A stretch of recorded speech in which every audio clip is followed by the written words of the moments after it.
ठाकरे बंधू हे वेगळ्या कारणास्तव एकत्रित येतात. त्यांची कुठे युती झाल्याची चर्चा नाहीये. मुळामध्ये त्यांना मराठी मुद्द्यावर एकत्रित येण्याचा एक वेगळा प्रयोग त्यांनी केलेला आहे. याचा अर्थ ती युती झाली असं समजण्याचं कारण नाहीये. झाली तरी आम्हाला काही दुःख होण्याचं काही कारण नाहीये.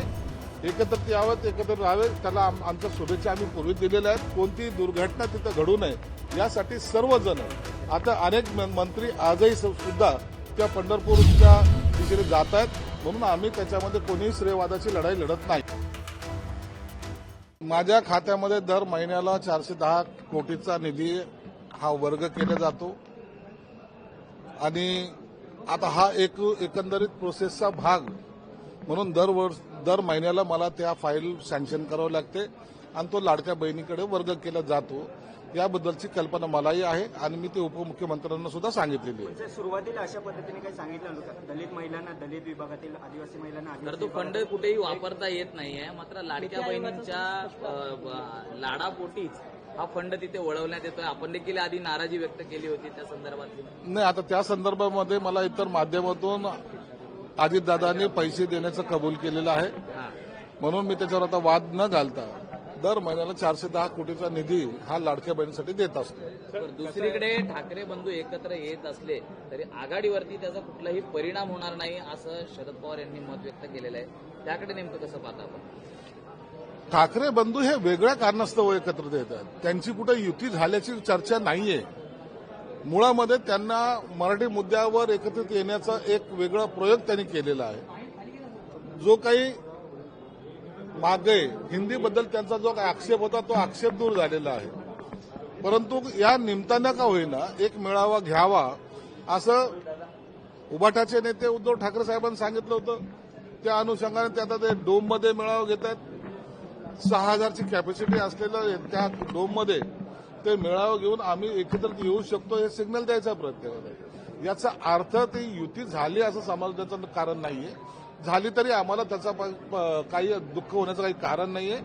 एकत्रित यावं, एकत्र राहावे, त्याला आमच्या शुभेच्छा आम्ही पूर्वी दिलेल्या आहेत. आणि शरद पवार साहेबांनी जे सांगितलं तर कदाचित शरद पवार साहेब सुद्धा त्या युतीसाठी अनुकूल असतील. बीडमध्ये शिवभोजन केंद्र चालकाचा एक प्रताप समोर आलेला आहे. एक ताट समोर ठेवून त्या ठिकाणी अनेक लाभार्थ्यांचे फोटो काढून पुढे शासनाजवळनं त्याचा निधी गोळा करण्याचा प्रयत्न झालेला आहे. गंभीर बाब आहे ही. बीडमध्ये असे अनेक प्रकार जे काही उघडकीस येतात त्यामुळे त्या बीड जिल्ह्याचं एक तर नाव बदनाम होत चाललेलं आहे. अधिकाऱ्याचा कंट्रोल कदाचित त्या ठिकाणी कमी पडतोय की काय अशी एक शंका येते. आणि म्हणून आता या पालकमंत्री त्या जिल्ह्याचे अजितदादा असल्यामुळे हे जे काही प्रकार आहे याची गंभीर दखल अजितदादा निश्चित घेत असतील आणि निश्चित त्यांच्यावर कारवाई सुद्धा केली जाईल. पुण्याचं नाव बदलून आनंद दवे हे थोरले बाजीराव हे नाव ठेवण्याच्या संदर्भात आग्रही आहेत. त्यांनी त्या संदर्भातले फलक देखील लावलेले आहेत. याकडे कसं पाहता? स्थानकांची नावं ही बदलली जात आहेत. नाही, असं सर्वच नावं बदलत बसणं हे योग्य नाहीये. जे काही महत्वाचं असतं त्या टायमाला शासन स्वतःच निर्णय घेत असतं. शासनाकडे मागणी केली पाहिजे. कोणी जर प्रत्येक वेळेला जर नाव बदलायचा जर प्रयत्न केला तर मला वाटतं त्याला पाठिंबा सुद्धा मिळणार नाही. संभाजीनगरमध्ये वीट जे हॉटेल आहे त्या संदर्भातील धनदा पतसंस्था आणि या सगळ्याचा एक संदर्भ घेऊन अंबादास दानवे आज विधान परिषदेमध्ये लक्षवेधी मांडतायत. मुळामध्ये त्यांना तो व्यवहार कळालेला नाही. त्यावर आता भाष्य करणं योग्य नाही. परंतु ज्याचा संबंध कुणाशी नाही तो प्रायव्हेट प्रॉपर्टीचा असलेला लिलाव, कोर्टाने दिलेला आदेश, 7 वेळा झालेलं त्याचं टेंडर, या सगळ्या प्रक्रियेचा भाग आहे. परंतु त्यांना त्याच्याबद्दलची कदाचित पूर्ण माहिती नसावी आणि म्हणून त्यांनी आज लक्षवेधी लावले. महसूल मंत्री त्यावर योग्य ते उत्तर देतील. आता तुम्हाला घेण्याचा प्रयत्न आहे. अंबादास दानवे यांची अगोदरपासूनचे मित्र देखील राहिलेले आहेत. परंतु गेल्या काही दिवसांपासून टीका देखील करतायत तुमच्यावर. काय बोलणं झालं? राजकारणामध्ये हे चालत असतं. त्यांनी काय टीका करावं त्याला उत्तर द्यायला मी समर्थ आहे. मी त्यांच्यावर टीका करतो. दानवे जे आहेत ते मला अत्यंत ज्युनियर माणूस आहे ते, म्हणून त्यांचं एवढं मी सिरियस घेत नाही. आणि निश्चितच आहे आमच्या वैयक्तिक कुठेही भांडण नसतं. शिवसेनेत या महिन्याअखेरीपासून निवडणुका होणार आहेत विविध पदांसाठी. स्वतः एकनाथ शिंदे यांना देखील मुख्य नेता या पदासाठी निवडणुकीला सामोरे जावं लागणार आहे. कशी असणार आहे ही निवडणूक आणि काय नेमकं? शिवसेनेने येणाऱ्या प्रत्येक निवडणुका या कशा लढवायच्या त्या संदर्भामध्ये आपली एक रणनीती आखलेली आहे. अनेक विभागामध्ये त्यांची नियुक्ती केलेली आहे. फॉर एक्झाम्पल प्रताप सरनाईक आणि माझ्याकडे मराठवाड्याची जबाबदारी आहे. एक स्टेट कमिटी तयार केलेली आहे. स्टेट कमिटीमध्ये सुद्धा मी एक सदस्य म्हणून आहे. म्हणून एक वेगवेगळे पार्टमध्ये प्रत्येकाला आपली जबाबदारी दिलेली आहे आणि प्रत्येकाने त्या तालुक्यात जाऊन, त्या जिल्ह्यात जाऊन, त्या शहरात जाऊन त्या सगळ्या गोष्टीचा आढावा घ्यायचा आहे. येणाऱ्या 3 तारखेच्या आतमध्ये सर्व अहवाल एकनाथ शिंदे साहेबांकडे द्यायचा आहे. प्रत्येक निवडणूक ही आम्हाला एकदम ताकदीने लढायची आणि म्हणून त्यासाठी सर्व मंत्रीगण यांच्याकडे वेगवेगळ्या जबाबदाऱ्या आहेत आणि प्रत्येकजण त्या पद्धतीने आपले कामकाजाला त्यांनी सुरुवात सुद्धा केलेली आहे.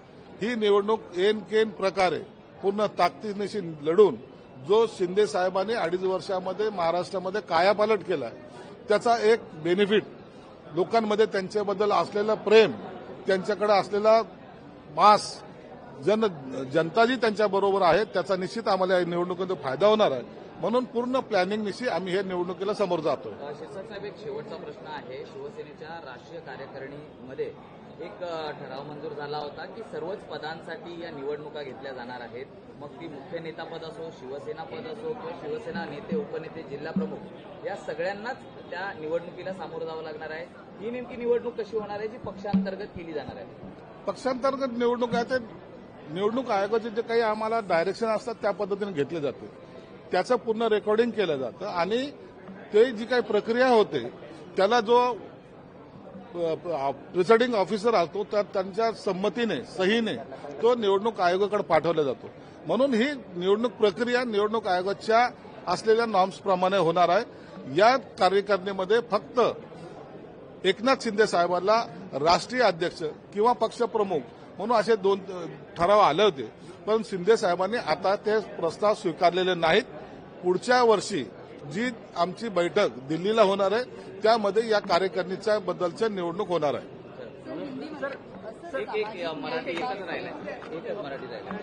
ज्या पद्धतीने पंढरपूरमध्ये उपमुख्यमंत्री एकनाथ शिंदे आणि गिरीश महाजन दोघे गेले त्यावरून हा श्रेयवादाची लढाई रंगल्याची चर्चा सुरू झाली. नाही. गिरीश महाजनाला घेऊन जाण्याचं कारण वेगळे असतात. गिरीश महाजन नेहमीच अशा या सगळ्या कामामध्ये अग्रेसिव्ह असतात आणि शिंदे साहेबांबरोबर ते जाणं याचा अर्थ यशाचं काही करण्याचं काही कारण नाहीये. पंढरपूरमध्ये जी काही यात्रा वारकरी जमत आहेत, माझ्याच खात्यातर्फे मी 1400 दिंड्यांना 20-20 हजार रुपये प्रत्येकी त्यांना एक सहकार्याची भूमिका म्हणून त्यांना दिलेले आहेत. म्हणून माझाही त्या खात्याचा त्या वारकऱ्यांशी संबंध येतो. म्हणून त्याला अदरवाईज न घेता फक्त आनंद त्या ठिकाणी सर्वांच्या चेहऱ्यावर असला पाहिजे. कोणती दुर्घटना तिथं घडू नये यासाठी सर्वजण, आता अनेक मंत्री आजही सुद्धा त्या पंढरपूरच्या दिशेने जात आहेत.